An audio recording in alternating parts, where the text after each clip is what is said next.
alegría inmensa tener este- a esta delegación del país federal. Gracias por responder a esta invitación desde la Red Provida, junto con la Universidad Austral. Les damos la cálida bienvenida en un tema que a nosotros nos ha parecido que como argentinos nos debe urgir y nos invita a ser protagonistas. Entonces, queríamos contarles, presentarnos como parte de la Red Provida Córdoba, y Pedro les va a contar qué hacemos como Red Provida para luego presentarlas a las doctoras.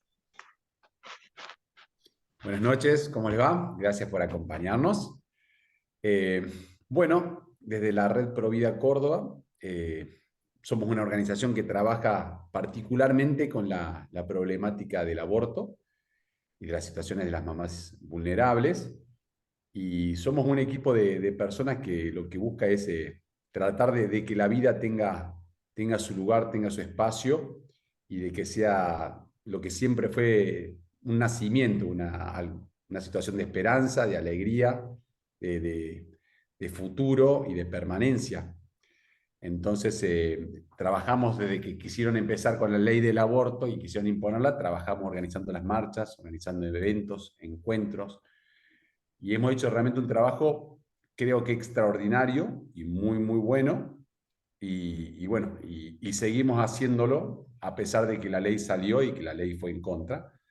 Y bueno, en eso nos encontramos hoy, haciendo conciencia, buscando establecer la realidad, mostrando lo que realmente esta ley genera, que nos dijeron que iba a ser otra cosa y estamos claramente mostrando los resultados. Y particularmente, yo también estoy unido a una organización que se llama Hogar de María, donde teníamos una casa en un inicio que se llamaba Hogar de María, Madre Teresa de Calcuta, y estaba focalizada para las mamás vulnerables embarazadas. Una casa que está operativa hace 17 años y hace un año y medio que la tenemos vacía. Una casa donde llegaban chicas de 13, 14, 15, 16 años embarazadas, buscando un techo, buscando un refugio, buscando una mano solidaria. Y hoy tenemos la casa cerrada. Tenemos otro hogar abierto para ya mamás que se animaron y a que a pesar de todo fueron valientes y tuvieron sus criaturas y están en una situación más de vulnerabilidad económica, de violencia, de droga, y ya tienen su criatura. Pero el hogar que era para la madre, donde la madre iba a cursar su embarazo, a poder desarrollarse, a ganar su confianza, bueno, ese hogar hoy lo tenemos cerrado. Con lo cual de alguna manera demuestra que esto que nos vendieron del aborto y esta ley que han puesto está cosechando lo que ellos querían que cosechara, lo cual está directamente relacionado con la charla de esta noche. Gracias, Pedro. Y para ir directamente a lo que nos ha traído, lo que nosotros llamamos en esta charla como la caída del nacimiento en Argentina y el impacto de esta crisis, vamos a escuchar a las doctoras, investigadoras además. Se las quiero presentar. Y antes contarles la dinámica de lo que hemos pensado como estructura de este encuentro, vamos a escuchar a las doctoras y después vamos a dar un espacio para preguntas para que ellas puedan exponer todo lo que nos ha convocado hoy. Entonces vamos a escuchar a Lorena Bolsón. Es doctora en Ciencias Jurídicas por la UCA, máster y experta en e-learning de la Universidad de Sevilla en España, técnica en orientación familiar por la Universidad Austral, abogada por la UCA, decana del Instituto de Ciencias para la Familia y directora del Centro para el Estudio de las Relaciones Interpersonales de la Universidad Austral. Es presidente de REDIFAM, la Red de Institutos Universitarios Latinoamericanos de Familia, profesora asociada nivel 1 de la Universidad Austral, docente de grado y posgrado del Instituto de Ciencias para la Familia y de la Facultad de Derecho de la Universidad Austral. Es investigadora miembro del Observatorio de Desarrollo Humano y de la Vulnerabilidad por la Universidad Austral. Y también la acompaña la doctora María Dolores Dimier de Vicente, doctora en Humanidades por la Universidad de Navarra, España, magíster en Matrimonio y Familia por la UNAV, licenciada en Organización y Gestión Educativa por la Universidad Austral, técnica en Orientación Familiar por la Universidad Austral, secretaria académica y miembro del Consejo de Dirección del Instituto de Ciencias para la Familia de la Universidad Austral, profesora asociada nivel 2 de la Universidad Austral, docente de grado y posgrado del Instituto de Ciencias para la Familia, investigadora miembro del Observatorio del Desarrollo Humano y la Vulnerabilidad de la Universidad Austral. Ambas doctoras nos van a dirigir ahora su investigación y les damos la más cálida bienvenida. Le agradecemos además esta deferencia que han tenido para con gran parte ahora sí del país en esta charla que ahora es federal. Muchas gracias, doctoras. Gracias a ustedes. Gracias a ustedes, buenas noches, una alegría poder encontrarnos aquí. Bueno, justamente Gabriela pero digamos todo el equipo de 40 días por la vida tuvieron la deferencia de contactarnos y de invitarnos a esta presentación después de la publicación de un informe que nosotros realizamos en el mes de mayo, en realidad de este año, así que en realidad el informe no es tan nuevito, no es tan primicia, sí algunos otros datos que hoy hemos incorporado, pero bueno, queríamos contarles un poquito cómo había surgido esto y va en relación un poco a la respuesta que Pedro me hizo hace un ratito, así que también voy a ir adelantándome a la pregunta del final que decía Gabriela. A ver, si les parece, primero voy a compartir pantalla para ir viendo juntos la presentación. Nosotros, como decían hace un momentito, somos parte del Instituto de Ciencias para la Familia, que se fundó en la Universidad Austral hace 30 años atrás. Fue uno de los primeros institutos de familia en Latinoamérica. Y de alguna manera nosotros decimos que fueron bastante precursores porque era bastante inusual en ese entonces preocuparse por la familia, sino que más bien era algo como que venía dado, ¿no? Y ahí estaba y se desarrollaba con suma naturalidad. Bueno, la realidad que esto hoy no es así, la realidad es que hoy necesitamos dar mucha más respuesta a problemáticas que se nos van presentando desde la mirada familiar, así que un poco la labor del instituto ya hace muchos años que venimos desarrollándonos en la docencia y también realizando investigación. Este estudio concretamente es parte de un informe que elaboramos dentro del contexto del Observatorio del Desarrollo Humano y la Vulnerabilidad, que en realidad tampoco es nuevito, nuevito, sino que se creó hace algunos años atrás, tenía otro perfil y este año fue incardinado en el Instituto de Ciencias para la Familia, así que todos los informes de investigación que ustedes van a ver publicados próximamente, va a salir otro sobre primera infancia y la inversión en primera infancia.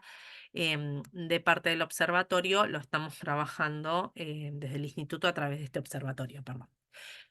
Entonces, como les decía, el informe se titula originariamente La mujer en el contexto, perdón, La mujer en el contexto familiar argentino, y lo publicamos el 15 de mayo, momento en que se celebraba en el mundo el 30 aniversario del Año Internacional de las Familias declarado por la ONU, que también coincidía con los 30 años de nuestro instituto. ¿Y por qué tomamos a la mujer o por qué pusimos el foco sobre la mujer? Porque claramente la mujer es la protagonista de grandes cambios de los que se han venido sucediendo en los últimos años y nosotros quisimos dar una mirada a ciertas particularidades relacionadas con la mujer en el contexto, tanto dentro de los cambios sociales como en los cambios vinculares y en el contexto familiar, en los últimos 30 años. Un poco para llamar la atención sobre qué es lo que está pasando en la realidad argentina. Entonces, vamos a hacer esta presentación que, vuelvo a repetir, la tienen en extenso y después van a tener, al final les voy a dejar el link para que ustedes, quien le interese, pueda descargar la presentación. Acá hemos agregado algunos datos y a su vez hemos quitado otros que nos pareció que tal vez no eran tan imprescindibles para la presentación de hoy y por cuestión de horario no íbamos a llegar a presentarlos, así que está un poquito más acotado, pero después tienen acceso a todo el informe. Entonces, lo primero que queríamos compartir con ustedes es justamente los temas relacionados con el envejecimiento y la fecundidad, ¿sí? La baja de nacimientos que habitualmente, y así titularon hoy el encuentro. Hay que tener en cuenta que ya desde el siglo pasado hubo un cambio, se produjo un cambio a nivel mundial de muchísima intensidad en la historia de la humanidad en sí, que se refleja justamente en nuevos patrones de fecundidad, de mortalidad, de migración, de urbanización y de envejecimiento. Paulatinamente también la Argentina entró en estos cambios, ¿sí? No quedamos exentos a los cambios que se venían desarrollando y estamos actualmente, conforme lo indica la CEPAL ya en el año 2018, en una etapa de envejecimiento moderadamente avanzada. Pero sobre el tema del envejecimiento va a hablar después Dolores, que es la experta en estos temas. Acá simplemente la idea es mostrarles cómo las tasas de natalidad en la República Argentina vinieron decreciendo particularmente. Este gráfico les muestra claramente la caída, el derrumbe de las tasas de fecundidad. Y ¿qué es lo que nos dice? Nosotros las tasas de fecundidad, para que ustedes tengan una idea, en el año 2001, en el censo del 2001, teníamos una tasa de fecundidad de 2.1. Y en el 2022 la tasa es de 1.4. En números uno dice, qué bárbaro, ¿qué significará el 2 o el 1? A ver, más allá de que claramente es una caída. El número 2.1 implica las tasas de natalidad en general en el mundo, se busca que ronden más o menos el 2.4, que es un punto intermedio. ¿Qué significa 2.4? Que es que cada mujer tenga al menos, como mínimo, 2 hijos. ¿Por qué al menos 2 hijos? Porque lo que se busca es que con esos 2 hijos se recambie la generación anterior, es decir, esos 2 hijos van a reemplazar a su madre y a su padre. Esa es la idea de por qué esta tasa de recambio se maneja más o menos en 2 puntos o 2.4, como les decía al principio, que es la tasa más ideal como mínima, digamos. Obviamente cuanto mayor mejor, pero como mínima de 2.4 porque siempre hay mujeres que no van a concebir o que no se van a dar estas tasas, entonces más o menos en ese equilibrio se mantiene 2.4. Entonces, para que ustedes se den una idea, en el 2001 nosotros estábamos más o menos cerca de esta tasa de recambio de las que le hablo. Hoy estamos en 1.4, es decir, no llegamos al recambio poblacional. Hoy las mujeres no tienen ni siquiera este promedio de 2 hijos que es tan necesario para asegurar el recambio en una sociedad determinada. Entonces, las pirámides poblacionales, que seguramente ustedes recordarán y que habrán visto en distintas oportunidades, nos muestran cómo ha ido cambiando el perfil de la sociedad argentina. Estos gráficos que les mostramos son gráficos publicados por el INDEC de acuerdo al último censo 2022. Fíjense cómo las pirámides, ¿sí? Es natural. ¿Por qué se habla de las pirámides poblacionales? Porque justamente la base, la idea es que esté sustentada por muchos más nacimientos y a medida que la edad va pasando, se va achicando hacia la cúspide, es decir, va habiendo menos personas, ¿sí? Por así decirlo. Pero necesitamos una base sólida para poder sostener a la estructura que viene por arriba. Pensemos que cada una de esas rayitas es un grupo etario, un grupo de edad. Y como ustedes saben, el grupo etario que trabaja es el que sostiene a los que no trabajan, tanto de abajo porque son menores, como a los de arriba porque son mayores y ya no están en una etapa laboral.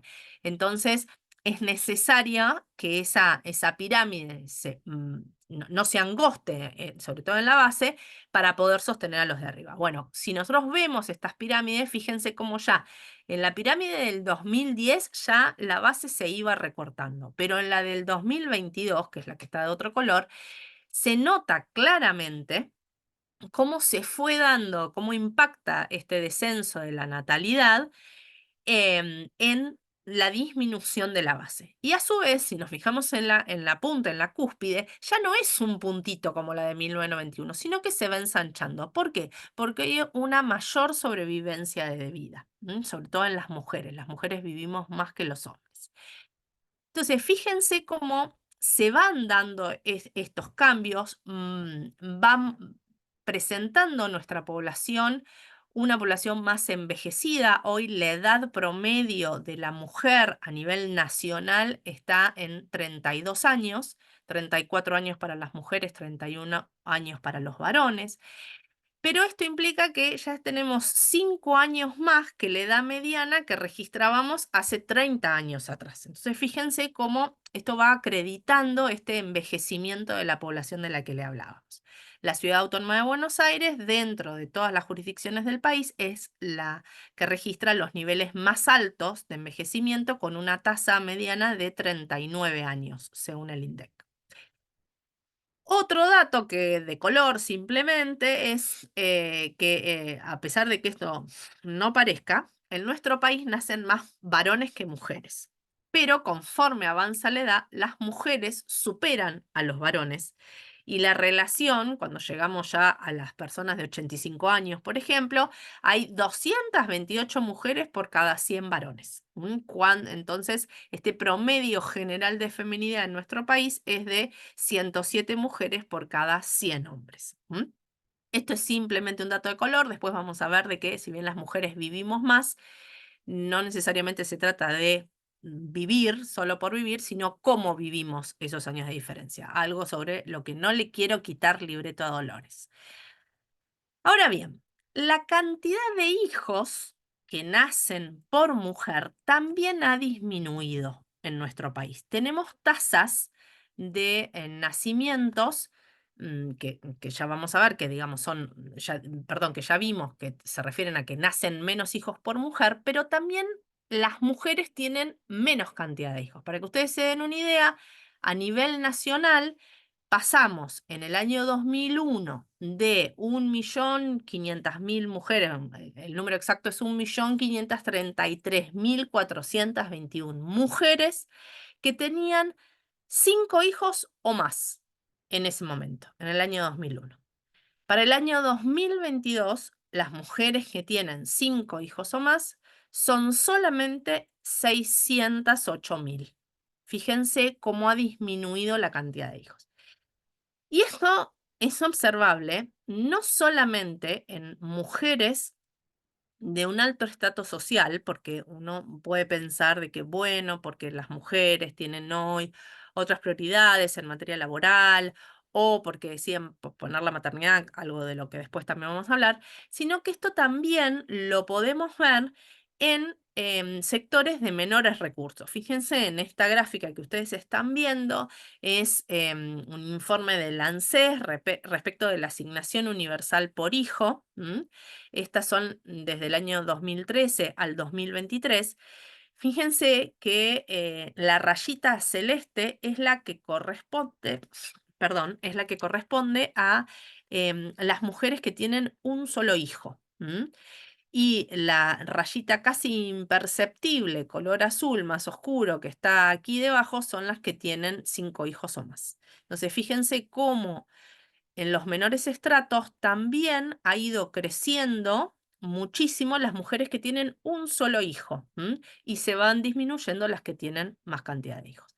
En el grafiquito de al lado es una pantalla que justamente ayer salió un informe en C5N sobre esta temática, y justamente ahí muestran un poco esto en números concretos, ¿no? El 52% de las mujeres que reciben asignación universal por hijo tienen un solo hijo, y mientras los que tienen 5 hijos está en 1,6 y 0,5 las que tienen 6 hijos o más. Entonces, esto es una manera de demostrar que no solamente a nivel general, sino también en distintos estratos socioeconómicos, ha descendido la cantidad de hijos por mujer. Bien, otra cosa que se ha modificado con el tiempo es la edad promedio de la maternidad en la Argentina, es decir, la edad que tienen las mujeres al momento de tener hijos. Para que ustedes tengan un poco los parámetros, lo más natural o lo que generalmente se daba sobre todo es que los nacimientos ocurrían en mujeres entre los 20 y los 24 años.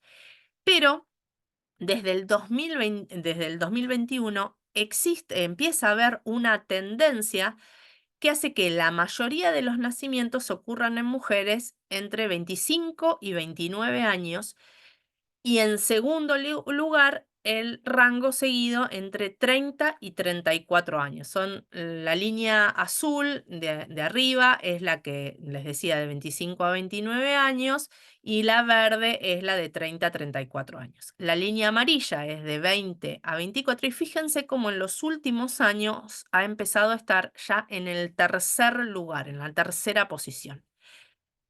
Esto refleja claramente un cambio hacia la maternidad en edades más avanzadas en comparación con décadas anteriores y de hecho la maternidad incluso en menores de 19 años va, que es la línea gris que está por allá abajo, va en un claro descenso. Entonces, tenemos un aumento en la maternidad de las mujeres, esto se ve y se está plasmando ya de manera concreta, de hecho esto también lo encontramos en encuestas que tienen que ver con cuál es la mejor edad para tener hijos, cuáles son las decisiones en las cuales se toman para tener hijos, en qué momento lo vas a tener y demás.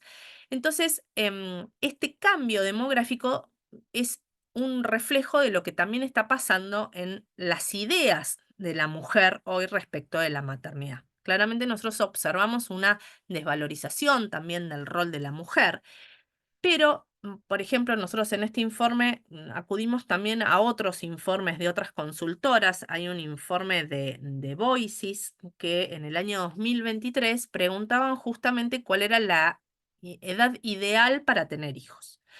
Según ellos, según ese estudio, la edad ideal ronda los 29 años. Ahora bien, un 37% de las personas que ellos encuestaron, las mujeres que ellos encuestaron, acordaban que no había una edad específica que sea mejor para tener hijas, y un 77% decía que era importante que la mujer tenga, decía que era no muy importante, sino que veían como muy favorable que la mujer tuviera hijos después de los 40 años. Con lo cual, fíjense que ya el límite de 29 lo superamos bastante. Ahora, según este mismo estudio, el 76% de las mujeres dice que es una gran experiencia el hecho de que la mujer pueda tener hijos, ¿no? Y de ese 76, un 30% decía que era esencial para vivir una vida plena para la mujer el convertirse en madre. Sin embargo, el 40% de estas encuestadas dice que si bien tener hijos es importante, no es esencial. Y de hecho, el 20% de las jóvenes dice que no es ni siquiera un deseo importante. 5 de cada 10 jóvenes mujeres entre 18 y 24 años directamente dicen no tener intención futura de convertirse en madres. Directamente ya lo han borrado de su planificación o de su desarrollo personal. Algo que sí tiene que ver con lo que hablábamos antes respecto de los estratos socioeconómicos es que según esta encuesta que hizo Voices, el deseo de tener hijos aumenta ligeramente, no es tampoco una barbaridad, pero aumenta en las mujeres de niveles socioeconómicos bajos en relación a las mujeres con mayor nivel adquisitivo. Em, bueno, esto básicamente en lo que tiene que ver con el desarrollo de las proyecciones de la mujer. Ahora, esta tendencia que observamos en la Argentina, ya la CEPAL la había adelantado en algunos estudios del año 2022, por ejemplo, donde se esperaba que la tendencia continuara en esta línea y la edad promedio en América Latina alcanzara los 30,4 años en el año 2100. Fíjense que en la Argentina ya la alcanzamos, porque hoy estamos muy, muy cerquita de que acuérdense que dijimos, la banda más alta hoy es entre 25 y 29 años, o sea que antes del 2100 nosotros ya vamos a estar en esta edad promedio. Bien, ustedes dicen, bueno, puede ser, la mujer pospone tal vez la maternidad o no. La verdad es que nosotros de los estudios que hemos estado relevando, este tipo de encuestas respecto a por qué se pospone esta maternidad, cuando uno lee de ciertos especialistas, ellos deducen que es por esta decisión de la mujer de dedicarse a cuestiones más laborales o de desarrollo profesional y después tener hijos. Nosotros encontramos algunos estudios que no señalan necesariamente esto, sino que las que deciden, por ejemplo, yo estudio temas que tienen que ver con la fertilidad, que ahora vamos a hablar también un poquitito sobre esto, y hay algunos estudios de aquellas mujeres que deciden congelar óvulos, donde se les pregunta por qué congelan sus óvulos para ser madres el día de mañana y no lo son hoy, no lo hacen hoy, digamos. Y el 78% de estas mujeres que fueron encuestadas no dicen de que es por cuestiones laborales, sino porque hoy no tienen una pareja o una pareja que quiera tener hijos. Entonces, nosotros encontramos en algunos estudios, como les decía, que el tema no es una cuestión únicamente laboral o profesional o de egoísmo de la mujer, que a veces se tiene esa mirada, sino que entendemos de que acá hay un problema relacional y vincular. En la medida en que no tengo una pareja con quien construir ese proyecto de parentalidad, entonces no doy ese paso y hasta prefiero congelar mis óvulos para el día de mañana, porque sé que hoy, aunque quisiera tener hijos, no tengo con quién tenerlos, digamos, de alguna manera. Entonces, esto también hay que prestarle atención. Ahora bien, simplemente, cortito, ¿cuál es el problema que nos trae este aumento en la edad de la maternidad? No es una cuestión simplemente de crianzas de los hijos o de cuándo es el mejor momento conforme a las ocupaciones y demás. El problema que tenemos es que biológicamente las mujeres tenemos una estructura reproductiva donde nuestra edad fértil se concentra entre los 20 y los 30 años, no mucho más allá, ¿sí? Así, una mujer que intenta quedar embarazada a los 30 años solamente va a tener aproximadamente un porcentaje del 22% de poder lograrlo. Y si sigue creciendo, mucho más, mucho menos, muchas menos chances, ¿sí? De una mujer que tenga 42 años solamente va a tener un 6% de probabilidades. Y esto, a pesar de los avances de las ciencias, de la reproducción asistida y de todo esto que hay un gran mercado y que se ha hecho muy público en los últimos años, no se modificó. Hay estudios de 500 años que van mostrando cómo la edad fértil, el periodo fértil de la mujer sigue estando concentrado entre los 20 y los 30 años, ¿sí? Entonces, ¿cuál es la visión que tenemos para el futuro? Es que estos cambios que se están produciendo en el retraso de la edad de convertirse en madre, de estas decisiones y problemas vinculares que se están generando que también retrasan o posponen la paternidad y la maternidad, hace que a futuro vamos a tener cada vez más problemas de fertilidad. Y esto vamos a necesitar muchas más intervenciones médico-científicas para poder tener hijos a través de reproducción asistida. El problema de todo esto es que los tratamientos son muy complejos. No me refiero a cuestiones económicas que obviamente existen, sí, pero no me voy a detener en esto, porque la realidad es que son tratamientos muy caros, pero para las personas que se encuentran involucradas, ¿sí? Personalmente son muy caros. Son tratamientos complejos, son tratamientos que no están exentos de problemas y que tienen hoy en día, a pesar del avance de la ciencia, un éxito en tasas inferiores al 50% en la mayoría de los casos. Y esto dicho por el Ministerio de Salud, no lo digo yo, no lo invento yo porque soy tendenciosa. Entonces, si nosotros hoy no le alertamos a las mujeres que el día de mañana puede que cuando quieran ser madres no van a tener esta oportunidad, también vamos a ver de que en el futuro cada vez se va a acrecentar más estas cuestiones. De la mano de esto, perdón, y voy a avanzar porque se me va pasando el tiempo y como dije, yo me engancho y puedo hablar hasta cualquier hora de la madrugada, tenemos algunas tendencias en lo político que tiene que ver con el impulso de la contracepción quirúrgica, como son la vasectomía y la ligadura de trompas. Estas son dos prácticas que no son nuevas, y que se lo toma como un procedimiento o un método anticonceptivo cuando en realidad no lo es. No son métodos anticonceptivos, sino que son procedimientos de esterilización. Esto implica que no van a poder tener hijos. Y entonces fíjense, hay tanto, era muy frecuente la ligadura de trompas y esto sigue siendo así, de hecho se ha incrementado en los últimos años la ligadura de trompas. El tema es que cada vez son más las mujeres que sin haber tenido hijos, porque antes la ligadura de trompas se daba sobre todo en aquellas madres que ya habían tenido varios hijos, entonces se evitaba el seguir teniendo después a futuro. Hoy esto se da en mujeres que no han tenido hijos antes. Es decir, directamente bloquean toda chance de ser madre. Esto es lo que yo les contaba antes, incluso en encuestas simples.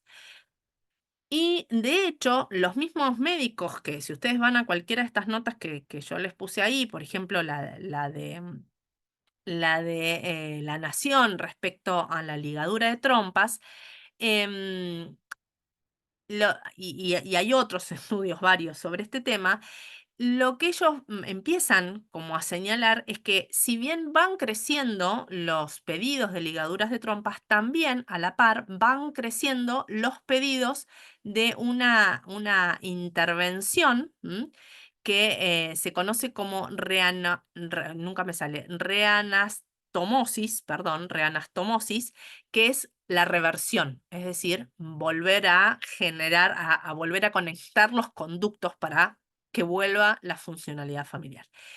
En el mundo, estas tasas de arrepentimiento varían entre el 3 y el 20%, es decir, son tasas relativamente bajas. Lo cierto es que en la experiencia de médicos argentinos, esta recanalización o esta reconstrucción de los órganos no es exitosa. Es decir, que lo que hoy se pueda vender como un simple procedimiento anticonceptivo, pero que después es reversible, no es así. Hay otras médicas que son mucho más favorables, aquí en La Nación podemos leer algunas, donde te dicen que en realidad vos no negás la posibilidad de embarazos futuros, pero claramente acompañados de métodos de alta complejidad, es decir, de técnicas de reproducción humana asistida. ¿Por qué? Porque el cuerpo de la mujer sigue generando los óvulos, pero bueno, hay que extraerlos médicamente, concebir fuera del cuerpo de la mujer y después volver a implantar los embriones. Entonces, todo eso requiere un procedimiento que también es mucho más caro y mucho más difícil de lograr. ¿Qué pasa con la vasectomía? En los últimos años ha crecido muchísimo el pedido de vasectomías. Aquí también algunos datos, no hay datos centralizados en esto a nivel país, pero bueno, podemos encontrar notas e información de algunos hospitales en particular. Por ejemplo, en el Hospital de Clínicas, ellos reportaban que hubo 22 pacientes en el año 2019 y en el 2022 hubo 145 pedidos. Entonces, fíjense cómo hubo un aumento del 559%. Tasas muy, muy altas. A todos estos elementos, entonces, que decimos, no tenemos natalidad porque las mujeres no quieren ser madres. No tenemos natalidad porque impulsamos desde el gobierno ciertas políticas y desde la parte médica ciertas políticas que tienen que ver con una contracepción que se vuelve irreversible. En muchos casos tenemos que sumar la realidad del aborto, ¿sí? Este reporte de página 12, que es de diciembre del año pasado, da cuenta de que desde que se aprobó la ley, hasta el momento se realizaron 245.015 abortos. Ahora bien, yo no sé si estos datos son certeros, estos datos son de un centro de estudios de sociedad y Estado, CEDES, en alianza con una institución exterior, que ellos monitorean la aplicación de la ley 27610 en todo el país. Lo que sí yo puedo decirles es que por los datos oficiales del Ministerio de Salud de la Nación, solamente en el año 2022 se realizaron más de 96.500 abortos oficiales, públicos.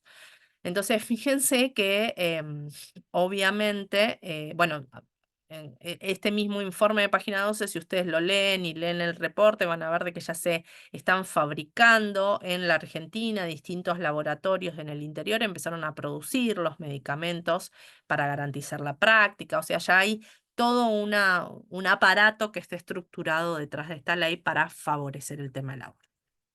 Bien, voy a avanzar un poquitito más para tomar conciencia de otros cambios que se han realizado a nivel social en los últimos años. También en nuestro país va en decaída los índices de nupcialidad, es decir, la cantidad de matrimonios por cada 1.000 habitantes, es lo que reporta esta tasa de nupcialidad, y que a nivel país se indica que estamos hoy en un índice inferior a los 3 puntos. En su momento, para el año 2001, teníamos un índice de 3,5, entonces fíjense que ya el 2022 empieza a mostrar datos decrecientes.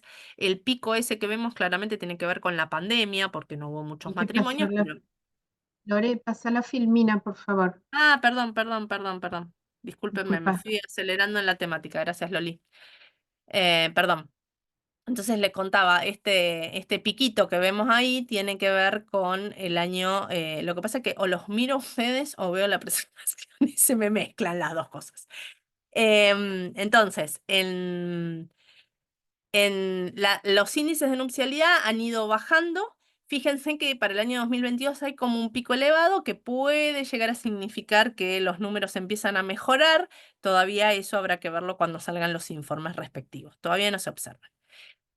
A nivel nacional, los únicos reportes que tenemos es ese que le mostré recién, que es la nupcialidad. Pero si nosotros vamos a algunas jurisdicciones, como la Ciudad Autónoma de Buenos Aires, que es la que más datos tiene publicados en este sentido, podemos encontrar un poco más de detalle respecto de este tipo de uniones. Porque acá vemos tasas de uniones de todo tipo, no solamente matrimonios, sino también uniones convivenciales o registro, porque la Ciudad de Buenos Aires así lo permite, de simples uniones, ¿sí? Fíjense que todas han ido decayendo de alguna manera, pero la línea verde, que es la que se mantiene bastante alta, sobre todo por encima del matrimonio entre los años 2017 y 2020, son las uniones que estaban registradas, eran las simples declaraciones. En el 2015 es cuando se aprueba la reforma del Código Civil y empiezan a aceptar las uniones convivenciales que pueden ser registradas, ¿sí? Que es la línea celeste que está debajo y que fíjense que empieza a elevarse y yo estoy segura que en algún momento va a superar la línea verde porque van a caer en desuso la aplicación de los registros. Muy bien, la edad promedio de la nupcialidad, como decíamos, todos estamos un poco más viejos en nuestro país, entonces también aquí se nota la edad promedio del varón también ha ido decayendo, igual que en la mujer, 7 años para el varón, 5 años para la mujer, y también acá vamos encontrando algunos cambios en este sentido. Ahora bien, ¿cuál es la relación entre el matrimonio y el divorcio? La línea roja son los matrimonios, la línea celeste son los divorcios. En la ciudad de Buenos Aires se celebraban hace 30 años 17.336 matrimonios y solamente se inscribían 6.346 divorcios, ¿sí? Entonces decimos que había una proporción entre matrimonios y divorcios del 36,6 divorcios cada 100 matrimonios. En el 2022 esta cifra ha ido bajando y hoy estamos en una tasa de 48,1 divorcios por cada 100 matrimonios. Es decir, proporcionalmente los matrimonios han decaído mientras que los divorcios se mantienen en esta línea. Algo interesante sucedió con la reforma del Código Civil del 2015, que ustedes recordarán modificó la ley de divorcio. Entonces, impulsó claramente un mayor número de divorcios. Ahí en el 2015 encontramos algún piquito, lo cual es bastante lógico porque, ¿qué hizo la ley? Simplificó el proceso. Entonces, esto generó mayores divorcios. Ahora, lo raro o lo que nos llama un poquito la atención es que, a pesar de que hoy el divorcio es más fácil de obtener para muchos, no se observa por eso que haya mayores cantidad de matrimonios. Entonces, el problema de la caída de los matrimonios no necesariamente está relacionado con esto de la dificultad de salir del matrimonio, porque tendrían una salida bastante rápida y bastante fácil, sino que también ha perdido valor la vida matrimonial. Em, las bodas en primeras nupcias en la ciudad de Buenos Aires ascendió un poquitito, en un 10%, pero hay una gran tendencia que sigue marcándose en personas divorciadas que vuelven a casarse. Igualmente, todo esto está en caída. Bien, aquí para mostrar una parte un poquito más general de las presentaciones que vamos teniendo. Y ahora sí, si a ustedes les parece, nos vamos a meter un poquito en cómo han ido cambiando las estructuras de los hogares. Lolita. Bueno, antes de pasar a este tema, me parece importante comentarles algo que es significativamente llamativo y que tiene que ver también un poco con la pérdida del valor que está teniendo el matrimonio, es que la mayor tasa de divorcios se suceden en aquellos matrimonios de más de 20 años de matrimonio, o sea, y alrededor de los 60 años. O sea que indudablemente el poder mantener una vida matrimonial saludable en la cual se le ha dado espacio a la crianza de los hijos, una vez que los hijos se emancipan, la realidad matrimonial en términos generales está desapareciendo. Y esto es llamativamente alarmante. En ese caso también el tema de la reincidencia en nuevos matrimonios se da mayormente en el varón que en la mujer. Entonces, la mayor tasa de reincidencia a volver a casarse se da en hombres de más de 60 años.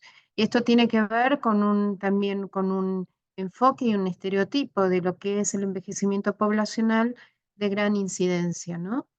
Respecto al tema de las estructuras de los hogares, que es lo que mencionaba justamente Lorena, tiene que ver con cómo hoy en Argentina observamos cómo se van configurando. Continúa siendo altamente significativo el hogar nuclear biparental, o sea, el hogar nuclear donde conviven papá, mamá e hijos, pero lo más llamativo de todo esto es como el hogar nuclear monoparental, de cada 10 hogares monoparentales, 8 están a cargo de las mujeres. Y esto incide llamativamente en lo que implica la feminización del cuidado. O sea, en general es la madre la que, además de trabajar fuera del hogar para poder mantener su hogar, dedica mucho más tiempo a lo que es el cuidado de las poblaciones, de los grupos poblacionales más vulnerables, hijos y mayores, y de las tareas domésticas. En el caso del gobierno de la ciudad, particularmente, se observa un índice de envejecimiento altísimo, alrededor del 62%, 66%, se tratan de hogares de personas mayores, multipersonales y también multigeneracionales. Respecto a la estructura de los hogares, pensemos que este envejecimiento poblacional que mencionaba Lorena hace un ratito, incide también en lo que son las estructuras familiares. Pensemos, muchos autores lo llaman las familias espárragos, donde conviven durante muchos más años, más generaciones, pero con menos cantidad de miembros por cada generación. O sea, hoy un hijo que nace en el 2023 probablemente pueda vivir hasta los 105, 110 años y conocer a 4 de sus abuelos y convivir con ellos alrededor de 20 años. Algo que hace 4 décadas atrás era absolutamente impensado. Esto es un dato muy importante, porque ¿qué sucede respecto a esto? Yo suelo decir que el eje vertebrador de las familias hoy es el tema del cuidado. Cuando pensamos en cuidado, vuelvo a reiterar, estamos hablando de los grupos poblacionales más vulnerables, menores de 15 años, mayores de 65 años. Y estamos asistiendo también en estos hogares a una nueva realidad, que es la realidad de personas de 60 años aproximadamente, que no solo asisten en lo que implica la dinámica familiar en el cuidado de los nietos, sino también muchas veces en el cuidado de sus padres ancianos. Entonces, es una realidad en el cambio de las estructuras de los hogares que se da de una manera llamativa y que hay una cierta tendencia a que esto se vaya incrementando. Respecto al tema de lo que mencionaba Lorena hace un ratito, justamente en lo que tiene que ver con las uniones convivenciales y los matrimonios legales, la diferencia que hay entre unos y otros es de un 40 y un 60%. Particularmente en el gobierno de la Ciudad de Buenos Aires, que es donde tenemos registros muy prolijos y públicos respecto a cómo se conforman estos matrimonios, vemos que también la tasa matrimonial ha descendido del 96% al 93% en los últimos 10 años respecto a los matrimonios heterosexuales en relación a los homosexuales. El matrimonio homosexual ha ido tomando un porcentaje levemente más alto y alcanzan alrededor del 3% en el caso de las relaciones mujer-mujer, 3% en las relaciones varón-varón, algo que llamativamente ha sido muy impulsado en el anterior, ¿no? Las relaciones y los matrimonios igualitarios entre dos mujeres, ¿sí? Si pasamos a la siguiente filmina, respecto a lo que yo les mencionaba de las tasas de envejecimiento, es importante ver qué es un índice de envejecimiento. Es el número de población de adultos mayores por cada 100 niños, niñas y adolescentes menores de 15 años. Argentina está teniendo una tasa de índice de envejecimiento muy alto. O sea, lo que la CEPAL denunciaba hace 5 años atrás, que Latinoamérica, Argentina, dentro de Latinoamérica, era un país de envejecimiento potencial, hoy es claramente y evidentemente uno de los países de Latinoamérica con mayores tasas de envejecimiento. Estamos alcanzando, por ejemplo, en el gobierno de la ciudad, una tasa de envejecimiento poblacional que teníamos calculado demográficamente en el 2050. Sin embargo, en el 2025 estamos llegando a esa tasa de envejecimiento poblacional. ¿Qué quiere decir? Que por cada 10 personas, 2 personas mayores de 60 años viven en el mismo, en Argentina. Respecto a este índice de envejecimiento que está marcado en un 53%, si nosotros vemos en los últimos 20 años, ha ido ascendiendo del 35% al 53%. Es algo verdaderamente muy, muy alto. Lo que implica, y también un índice de feminización de la vejez también muy elevado. Así como mencionaba Lorena hace un ratito, que nacen más hombres que mujeres en Argentina, las mujeres viven más en las etapas de los 60, 65 años, viven aproximadamente 14 mujeres por cada 10 hombres, vemos en la filmina siguiente, y cuando llegamos a los 80 años y más, eso asciende al 18%, ¿sí? O sea, que indudablemente el envejecimiento demográfico de la población está en una franca feminización de lo que implica la sobrevida de la mujer, ¿no? ¿Qué es lo que sucede con respecto a las estructuras de los hogares particularmente? En el caso de las personas mayores, el 62% viven en hogares multipersonales. ¿Qué quiere decir esto? Que conviven más generaciones bajo el mismo techo. Algo que particularmente en Argentina podemos pensar que los problemas económicos han incidido en que en cierta medida el apoyo que pueden dar las personas mayores puede ser también espacios de cobijo y atención de las generaciones más jóvenes. La falta de créditos hipotecarios, la falta de posibilidades de un acceso al hogar, hacen que en cierta medida esto se ve particularmente incidiendo en lo que son las estructuras y las dinámicas familiares en Argentina. ¿Mm? Otro punto respecto a la tasa de envejecimiento, ¿sí? Que es algo de lo que yo les decía hace un ratito. El índice de dependencia de la tasa de envejecimiento a lo largo de estas 3 décadas ha ido aumentando de una manera exponencial. Del 29%, que era la tasa de envejecimiento que teníamos en Argentina en 1996 aproximadamente, en 1995, hemos ido ascendiendo al 53%. ¿Qué quiere decir? Que 53 personas mayores hay por cada 100 personas en Argentina.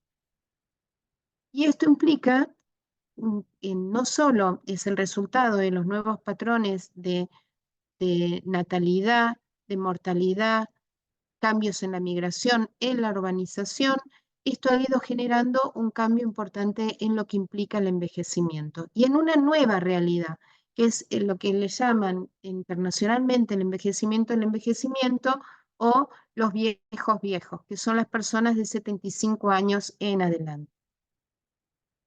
En este punto es también importante entender que lo que se va modificando es también el espacio económico, ¿no? Lo que implica una economía envejecida, ¿sí?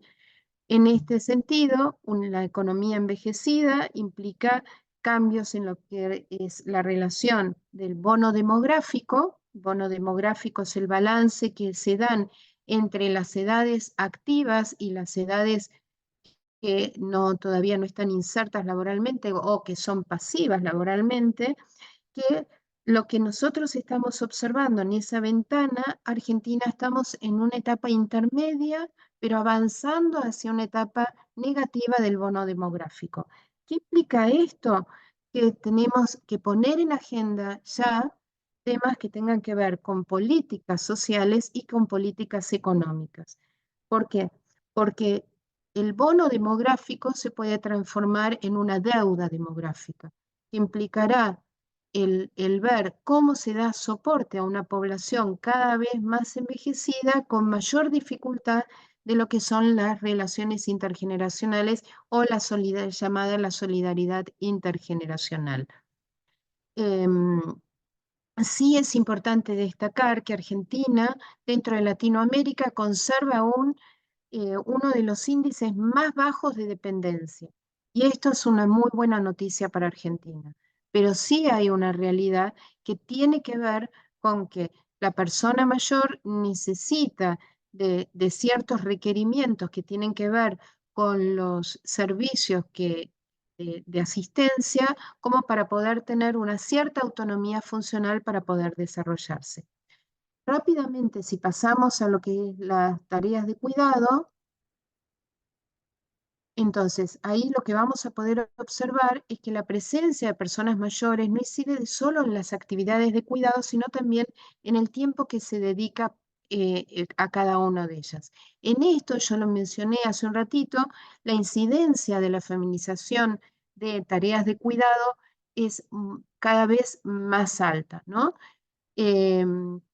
Al respecto, ¿sí?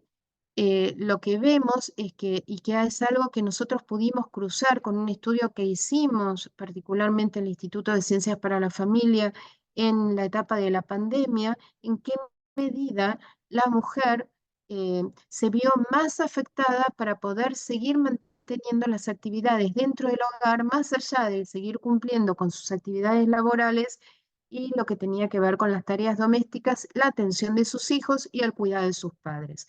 Que quizás sus padres seguramente no estaban dentro del hogar, esto es algo que nosotros pudimos observar y sin embargo seguían atendiendo. La diferencia, si nosotros lo cruzamos con las estadísticas que tenemos a disposición del uso del tiempo, La gran diferencia entre el varón y la mujer es aproximadamente de 2 horas. 2 horas menos dispone la mujer de tiempo para su cuidado, para su atención, para su descanso, para su ocio que el varón. Algo que particularmente vimos y nos llamó muchísimo la atención hoy en Argentina es una variable que se modifica según el nivel educativo. A mayor nivel educativo del varón, mayor participación dentro de las tareas domésticas en el hogar. Y eso también nos parece que es muy importante.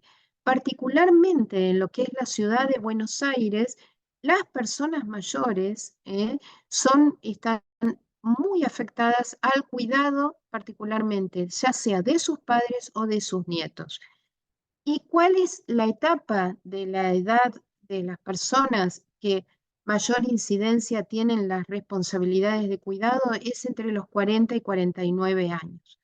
Entonces, el tema de la economía del cuidado es un tema también para poner dentro de las políticas públicas, para poder contar con la posibilidad de tener mayores o mejores licencias para poder atender, en el caso de ser madre, al hijo recién nacido, de poder estar acompañando al padre en la atención y el cuidado de esta nueva familia, y en lo que respecta también a las posibilidades de poder atender a los padres mayores, ¿sí? Al respecto también, así como yo lo mencionaba hace un ratito, el eje vertebrador de toda dinámica familiar sigue siendo el tema del cuidado. Y es algo sobre lo que sí tenemos verdaderamente que trabajar.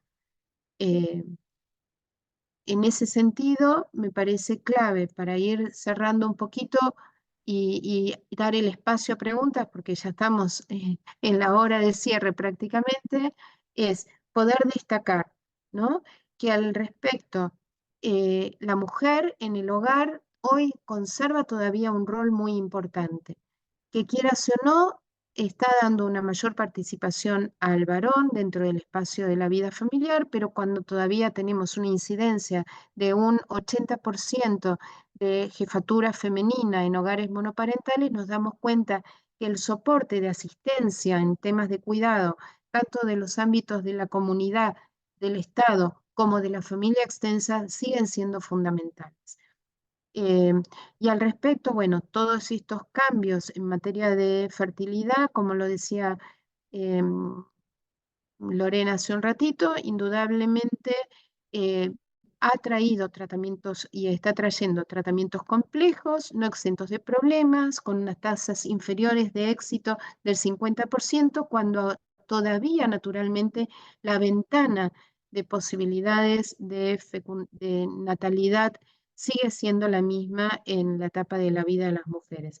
Algo que dejamos de mencionar, que la mayor incidencia hoy de matrimonios, de en primeras nupcias, se está dando en una etapa entre los 25 y 29 años, algo que antes se daba en una etapa anterior. Sin embargo, la etapa de 30 a 35 años está con una tendencia sostenida incrementándose, quiere decir que indudablemente el primer nacimiento en promedio en Argentina en la mujer se está dando aproximadamente en los 34 años, algo que podemos relacionarlo con lo que mencionaba Lorena hace un ratito. Y en relación a esto, bueno, todos estos cambios migratorios que se están dando en las generaciones más jóvenes en Argentina también inciden en el proceso de envejecimiento poblacional y quieras o no, impactan y tienen efectos en lo que significan las redes de apoyo y cuidado de personas mayores de 60 años. Al respecto, la tendencia de género que abarca las tareas domésticas y de cuidado como multitarea. Nosotros relevamos datos de la consultora Voices en el informe y que también queda a disposición, que no nos parecieron importantes a descartar. Por el contrario, decía Lorena hace un ratito, las mujeres vivimos más. Las mujeres vivimos más años que los hombres, sin embargo, las mujeres tenemos mayor índice de enfermedades neurodegenerativas y de comorbilidades neurológicas por vivir más años. Y al respecto, lo que sí se ve y que se ha podido demostrar en este estudio de Voices es que el hecho de hacerse responsable para organizar y planificar más tiempos entre el hogar, las tareas laborales fuera del hogar, el cuidado de la familia, generan mayor estrés en la mujer, mayor agotamiento mental, la posibilidad o la prevalencia de cefaleas, de hipertensión arterial, de obesidad, de enfermedades digestivas, de enfermedades de la piel, que sabemos que tienen relación con el sistema nervioso, y también de trastornos psicológicos. Para ir concluyendo, a ver, más allá de trascender épocas y culturas, consideramos que la familia sigue siendo el ámbito que marca de una manera decisiva el sentido de la vida, donde están las personas más significativas de cada uno de nosotros, de nuestra propia vida personal y en particular de las mujeres. Las funciones que son básicamente esenciales para el desarrollo humano, tanto el cuidado, la socialización, la salud y la educación, en sentido positivo o en sentido negativo, eh, tiene una gran incidencia lo que tiene que ver justamente con la manera de asumirlas de la mujer. Y para eso, bueno, queremos agradecerles mucho la atención. Dejamos el QR para que puedan acceder al estudio, que está bastante más completo porque tenemos también otros datos importantes, pero bueno, quedamos abiertos a que nos hagan las preguntas que consideren necesarias. Muchísimas gracias. Muchísimas gracias, Lorena, Dolores, excelente la exposición, por demás clara y concreta. Mientras yo pensaba, mientras exponían, no hay manera de dejar de lado la cotidianidad nuestra. Somos seres sociales, los humanos, y todo lo que nos pasa en cada etapa etaria, sí o sí, nos repercute a todos. Y es desde este punto de vista que todos somos responsables de todos. Entonces, seguramente escucharlas les ha ido generando en todo el auditorio preguntas, cuestionamientos, interpelaciones. Así que quienes tengan preguntas pueden levantar la mano y entonces aprovechamos que ellas tan disponiblemente siguen estando entre nosotros.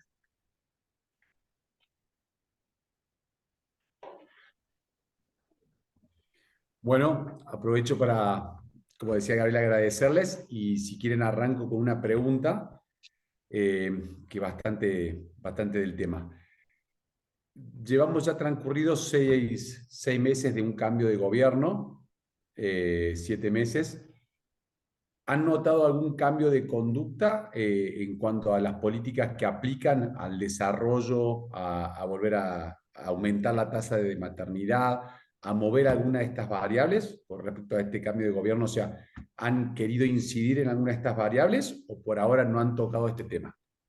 No, creo que, por lo menos yo, Loli, después tendrá su opinión. Yo creo que hoy están más preocupados por lo económico que por este tipo de variables, lo que no quita que hubo exposiciones públicas, incluso el presidente diciendo su preocupación sobre el tema de las tasas de natalidad. De hecho, nosotros, más allá de nivel nacional, a nivel Ciudad de Buenos Aires, por ejemplo, a nosotros nos han contactado del área de desarrollo humano que están preocupados por qué tipo de políticas implementar para paliar este tema de las bajas de la natalidad y el envejecimiento poblacional. Volvemos a repetir, la Ciudad de Buenos Aires es la que tiene el índice más alto de envejecimiento en el país, con lo cual se muestra por lo menos un interés en la temática y una cierta preocupación. Si vos me preguntas en políticas concretas, yo todavía no las veo implementadas, pero bueno, creo que hay muchos fuegos en la Argentina y que entiendo que también, digamos, hace falta atender a esto, pero también están apagando otros incendios, entonces, nada. Yo quiero ser positiva en el sentido de que sea este gobierno, sea la bandera política del que sea, en alguna instancia vayan a ponerle un poco más de cabeza a estas cosas. Por eso nosotros solemos poner estas cuestiones sobre la mesa cuando nadie las está pensando por ahí en un momento porque se les pasó, se los volvemos a recordar. Así que somos como insistentes en esto y me parece que lo importante es no perder la fuerza. Mm. Yo coincido con Lorena con lo que está mencionando. Me parece que es importante que hablemos de estas cosas para poder pensar en agenda. Respecto al tema del envejecimiento poblacional, por ejemplo, es importante que sepamos que lo que significa la calidad de vida y el bienestar subjetivo de la persona mayor está directamente relacionado con el nivel educativo. Con lo cual a mí personalmente es algo que me preocupa muchísimo. Las generaciones que nosotros tenemos de jóvenes hoy sin educación, ¿qué futuro tendrán de bienestar el día de mañana? Porque van a vivir más años, pero eso no implica que tengan mayor calidad de vida. Mayor calidad de vida, no estamos hablando de un nivel socioeconómico alto, sino que estamos hablando de una serie de constructos que tiene que ver con propósito en la vida, religiosidad, proyecto de vida, eh, inserción social, participación laboral. O sea, la realidad es que frente a los nuevos envejecimientos poblacionales es importante ver que tenemos una serie de desafíos que tenemos por enfrentar.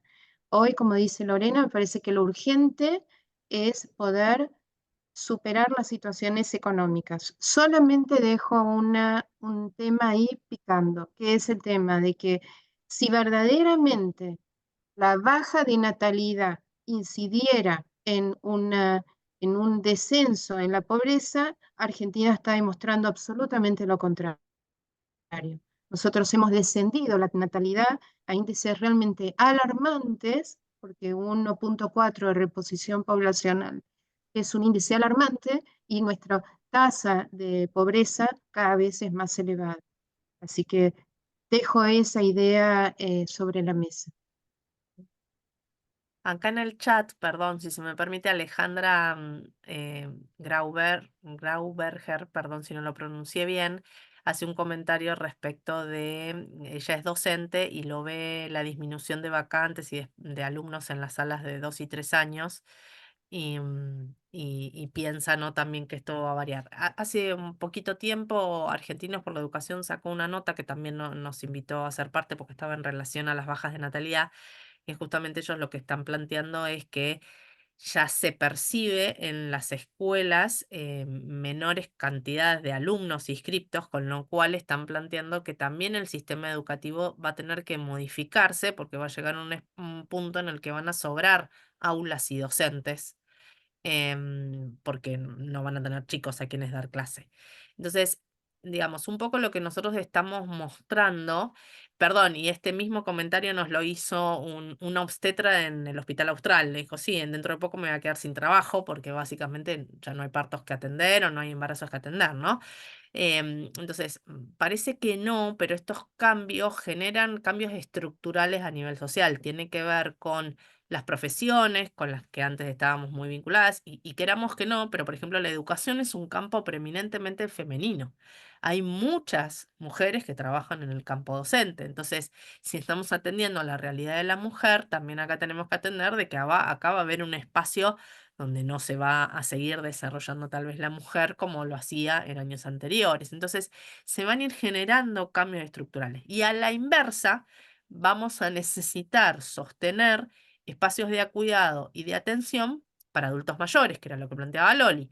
Entonces, creo que toda la cabeza tiene que cambiarnos en ese chip, porque en todos los espacios donde estemos trabajando, sea salud, justicia, educación, no importa dónde, vamos a tener que cambiar nuestra perspectiva de trabajo. Y les voy a dar un ejemplo muy concreto. Cuando estuve en México hace un poquito tiempo, hubo una conferencia de alguien que hablaba sobre los temas de familia y él contaba que le había impactado una noticia que había salido en el diario cuando comunicaba que la empresa de pañales, que fabricaba pañales, como si acá dijéramos los Huggies, no me acuerdo la marca mexicana, había anunciado que había virado su negocio y iba a dejar de producir pañales para niños para producir pañales para adultos. Entonces, esto es una muestra concreta de cómo hasta la empresa empieza a virar en función de los resultados de las tasas de natalidad y de una realidad social que va cambiando, ¿no? Entonces, pensemos de que esto va a cambiar, está cambiando hoy, pero va a cambiar todavía más pronunciadamente en este sentido.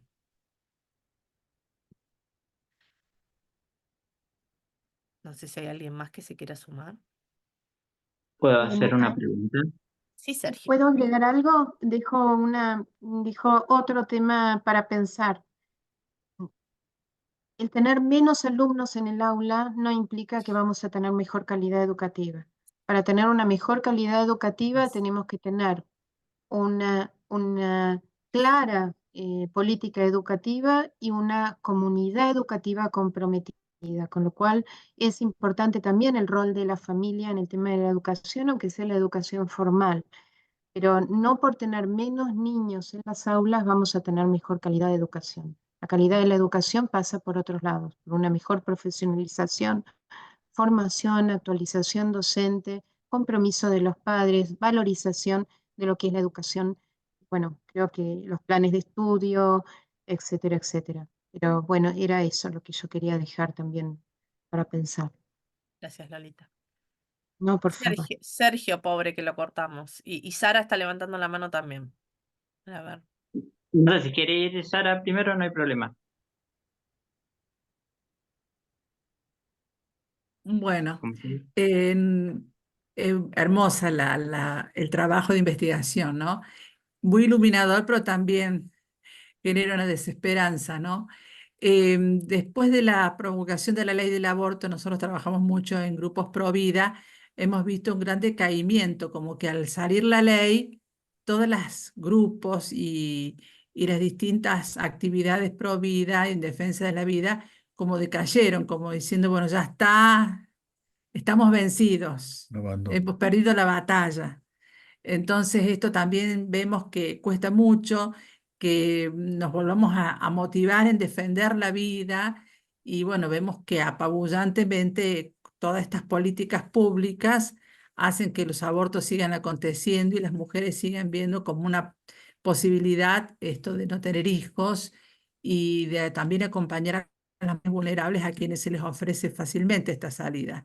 Mm. Entonces vemos también que cómo podemos reinsertar este deseo de defender la vida, la familia, la maternidad, en las chicas, en las mujeres, en las familias, y motivar de nuevo a nuestros agentes pro vida a volver a la lucha, ¿no?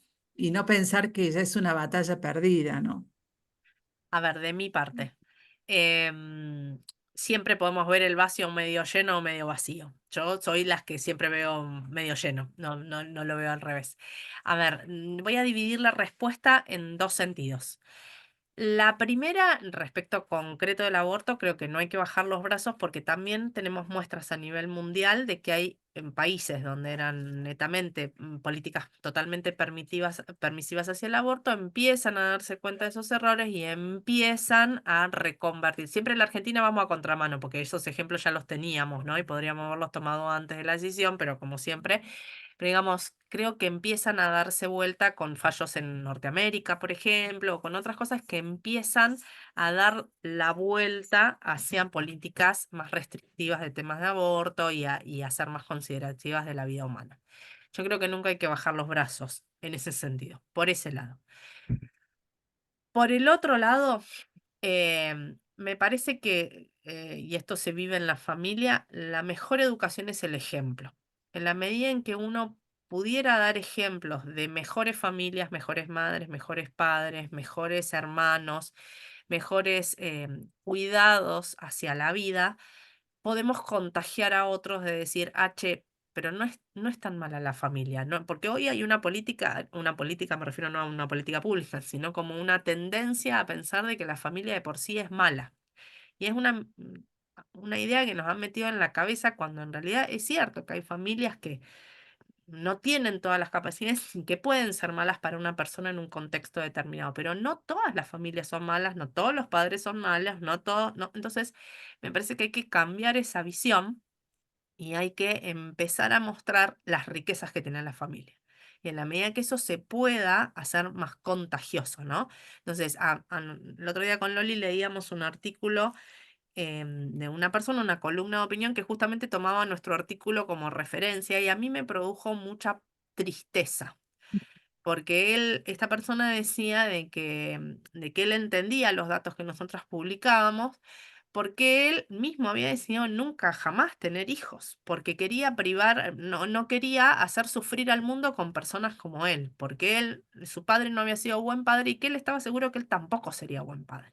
Y acá me parece que se olvidan las capacidades resilientes que tenemos las personas, las capacidades de entrega y de amor, y el amor, muy por el contrario de lo que se piense hoy, el amor se multiplica cuanto más lo doy, ¿no? Y no tiene que ser egoísta, no es solo para mí o no es solo para él, sino que esto se multiplica. Entonces, en la medida en que nosotros podamos hacer esa transmisión de vida, de amor, obviamente, creo que todos los que están aquí, que son padres, en alguna instancia sintieron miedo de ser padres. Y es normal, porque nos recibimos de padres con nuestro primer hijo y nos equivocamos con el segundo y nos volvemos a equivocar con el tercero.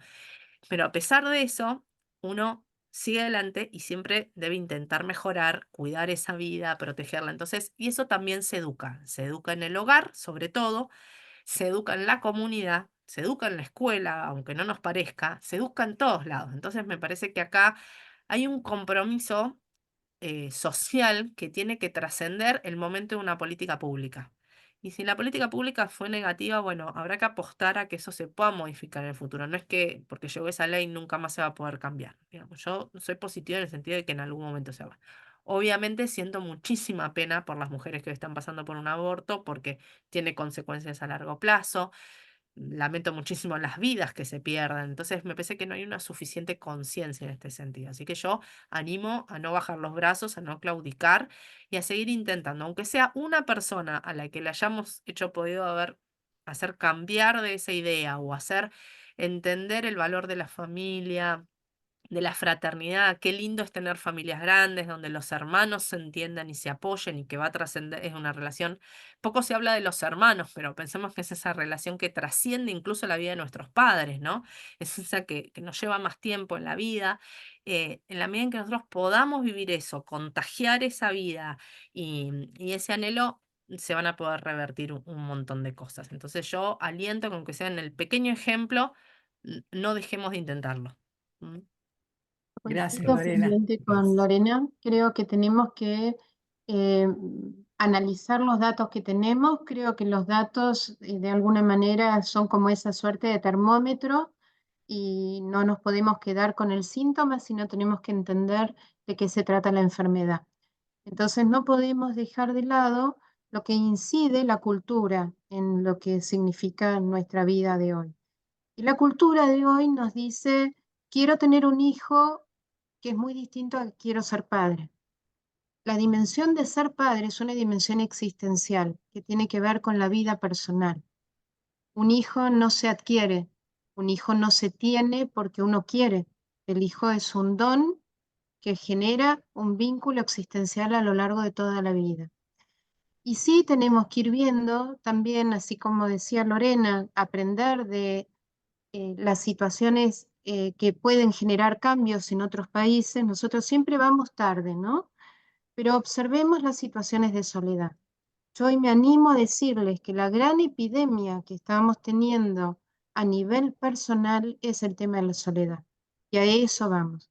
Justamente en relación con eso, tuvimos una reunión hace 2, 3 días por unas consultas también que tienen que ver con pacientes de un hospital, donde no solo los chicos, sino también los padres son abandonados en un hospital y no están siendo ni siquiera acompañados, ni en situación límites donde están ya en cuidados integrales.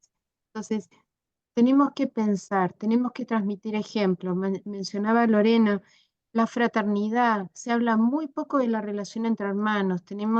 Estamos impidiendo que nuestros hijos, al tener un solo hijo, vivan lo que significa la experiencia fraterna, donde yo suelo decir se practican todos los el compañerismo, el compartir, el comunicar, el competir, eh, la comprensión, todas esas dimensiones, todos esos aspectos se promueven dentro del ámbito familiar y en las relaciones fraternales. Entonces, estamos dejando y abandonando y cercenando a nuestros propios jóvenes de muchos aspectos que son verdaderamente valores a futuro. Entonces, apostemos a poder generar un cambio de cultura que más allá de la cultura de la muerte sea la cultura de la vida, pero que sea la cultura familiar. Y también en este caso yo me animo, y esto es una opinión absolutamente personal, un cambio en la cultura matrimonial, porque la realidad de este ejemplo de los primeros vínculos se dan en la relación de los padres. El resto se da por añadidura, se respira, pero la ejemplaridad es fundamental. Dejamos tantos espacios vacíos hoy los adultos, dejamos tantos espacios vacíos los que tenemos la dicha de tener matrimonios de muchos años, que educan más el ejemplo de lo que se ve, de las relaciones instantáneas, de las relaciones momentáneas, de las relaciones utilitarias y funcionales. Y en cuanto a lo que a mí me apetece, es lo que pienso respecto a seguir teniendo algo. Si me viene bien, tengo un hijo; si no me viene bien, no lo tengo. Muy distinto, vuelvo a decir, a lo que es verdaderamente la experiencia de ser padre.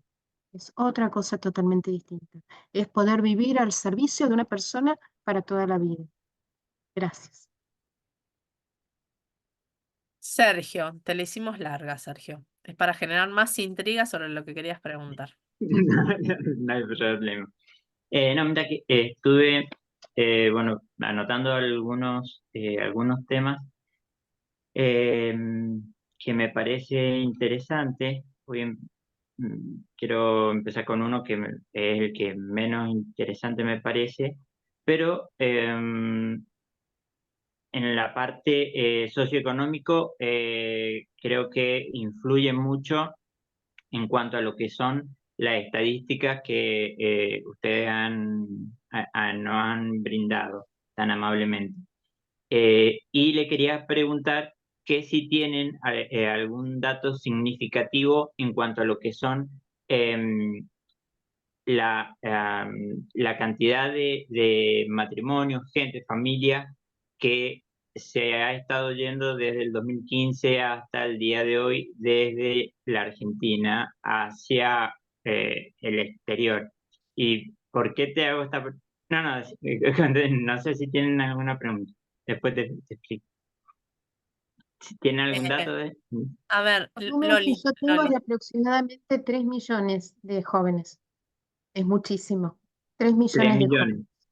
Ujú. en los últimos años, ¿no? Claramente. Sí, sí, sí. También es 10 años cierto que aproximadamente. también es cierto que hemos recibido mucha migración, como en el caso de Mm, Venezuela, ¿no?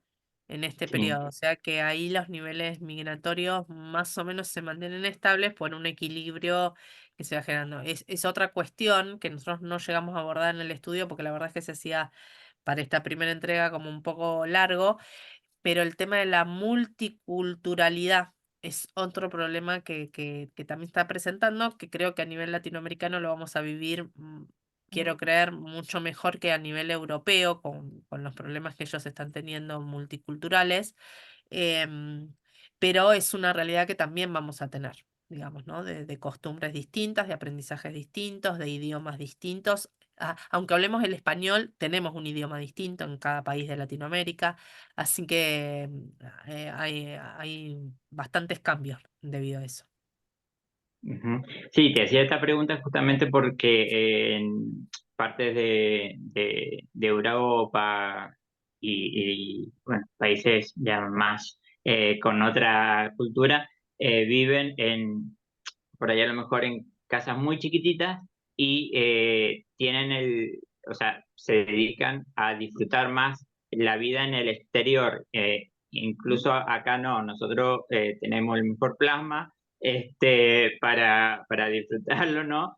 Todo dentro de la casa, cuando vienen familia y demás, cosa que la cultura es totalmente diferente en cuanto a lo que es la parte europea, y eso incide en los adolescentes, sobre todo me parece bueno, que por ahí tienen otro foco, otra mirada, y coincido mucho con Dolores em, de hacer hincapié mucho en lo que es la familia, que, bueno, vos creo que también lo dijiste, que hay que estar, o sea, que hay que dar un buen ejemplo, que hay que estar presente, hay que ser eh, más familiares, como lo hemos sido hace, no sé, 80 años atrás, 100 años atrás, hay que volver por en ese punto.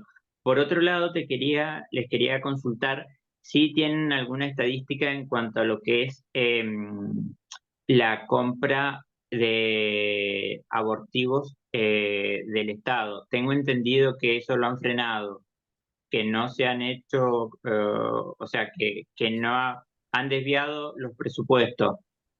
No, no, Que ahí te Sol. mentiría si te digo algo, no, la verdad que desconozco. No, no, no, no. bien, En bien, este porque punto no.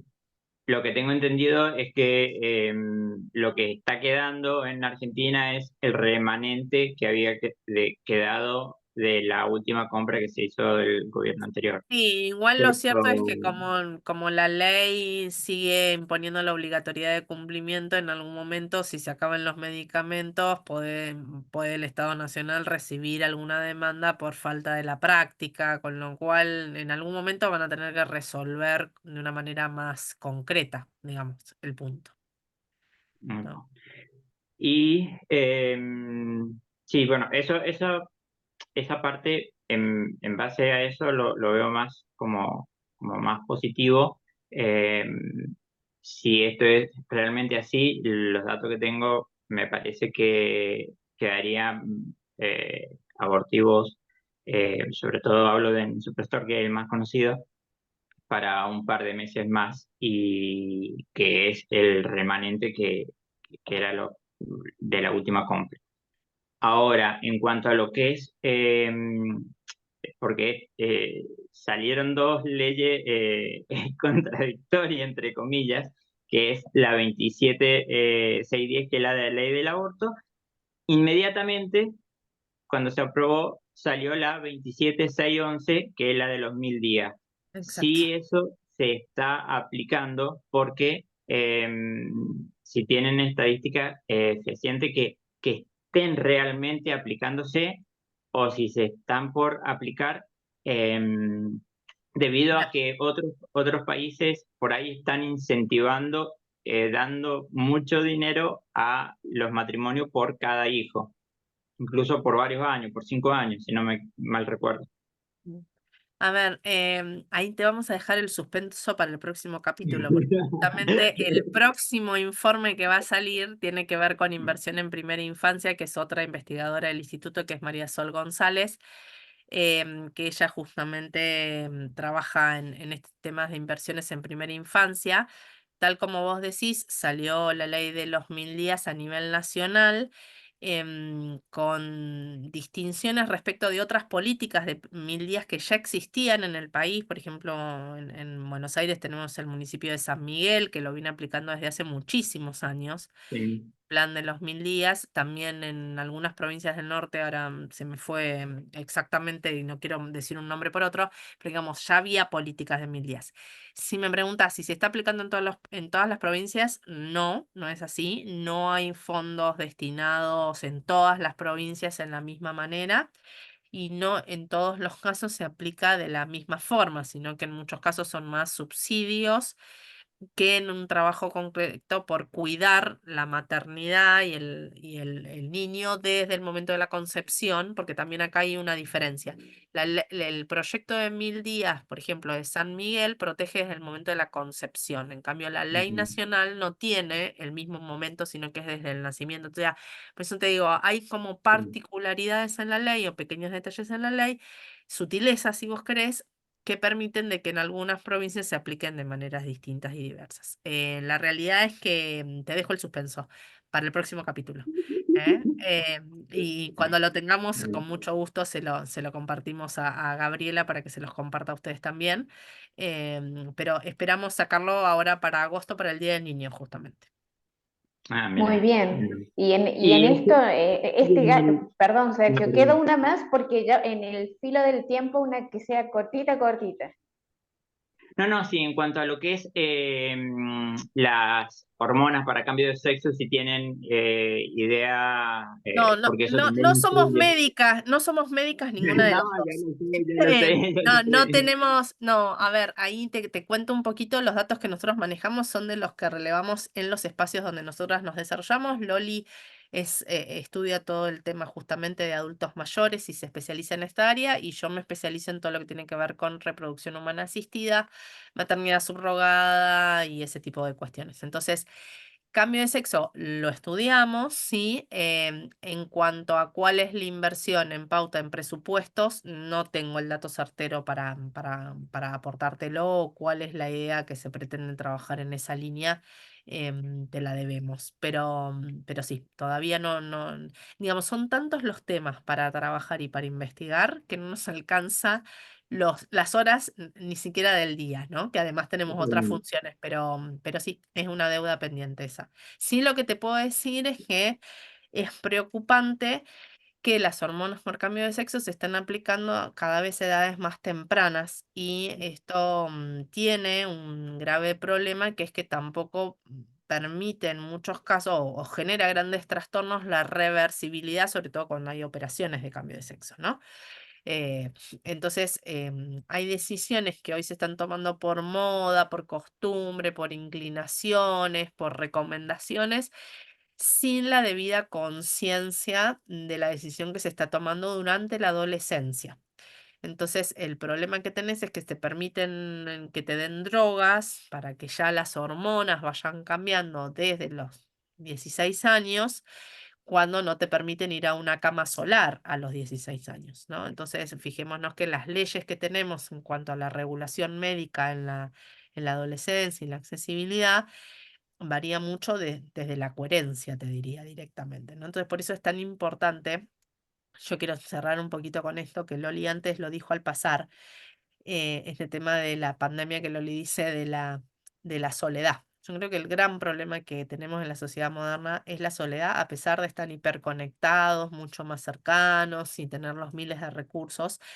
Y nuestros adolescentes también sienten soledad.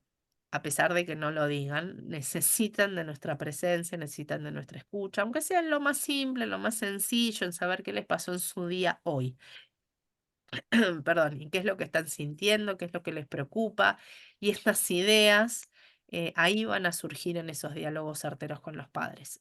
Si no, va a ser muy difícil de llegar a trabajar con ellos, ¿no? Entonces, ahí también llamo un poquito a pensar en todos los que nos rodean, que aunque no nos parezcan que están solos, están solos. Y esto es de toda clase social. No es solamente de las clases inferiores, al contrario, te diría que a veces son más la soledad se siente más en estratos económicos más altos que en los más bajos, ¿no?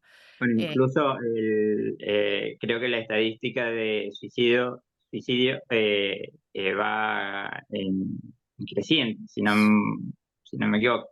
mm. Así que sí, obviamente La influye, tasa o sea, de, la tasa de todo está influyendo un suicidios, montón, ¿no?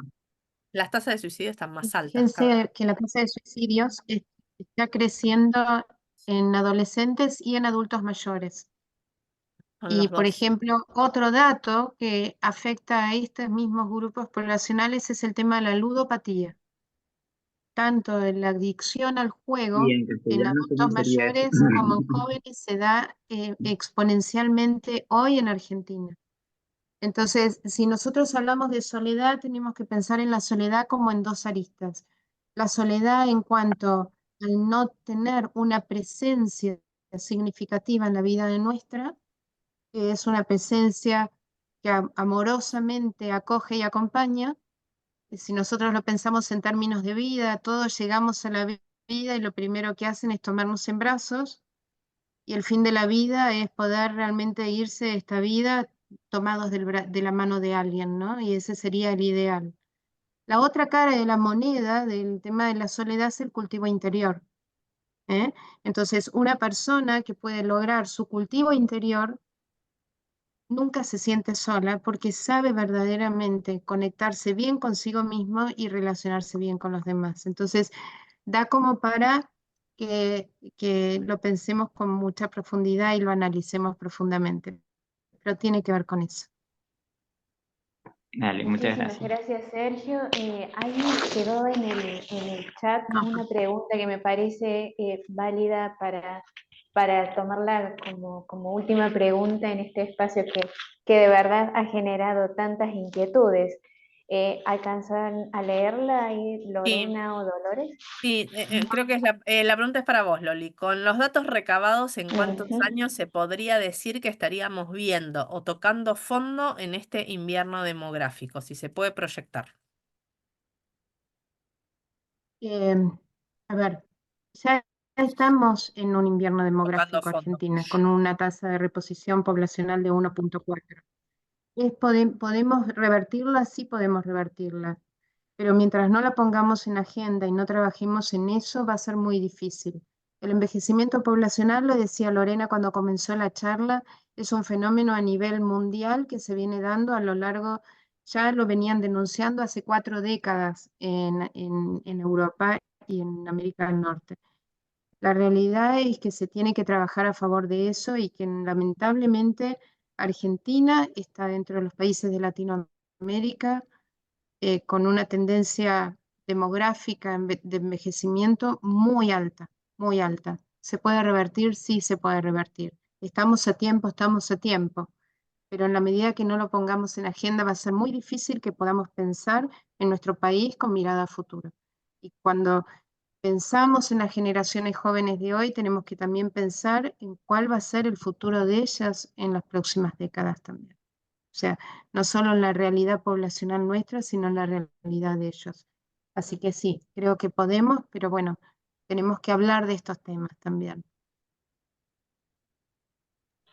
Y en este sentido agradecerles nuevamente porque temas que es casi inacabables. Respondiendo a la Y pregunta, nos sí, la dejan a charla nosotras, ha vamos quedado... a estar hasta las 3 de la mañana, así que mejor Qué terminemos. alegría, qué Pueden alegría. ir a dormir. Sí, sí, la charla va a quedar grabada, vamos a subirla también y se las vamos a compartir. Agradecerles a cada uno también por el tiempo, pero infinitamente a las doctoras por la generosidad del espacio, pero sobre todo por ocuparse de este tema, por viralizarlo y porque también nos toca a nosotros, desde cada uno de los espacios, hacer esta prevención y esta reversión para una Argentina que ya deje de estar en crisis y que para eso también estamos gastando, entre comillas, nuestro tiempo hoy aquí.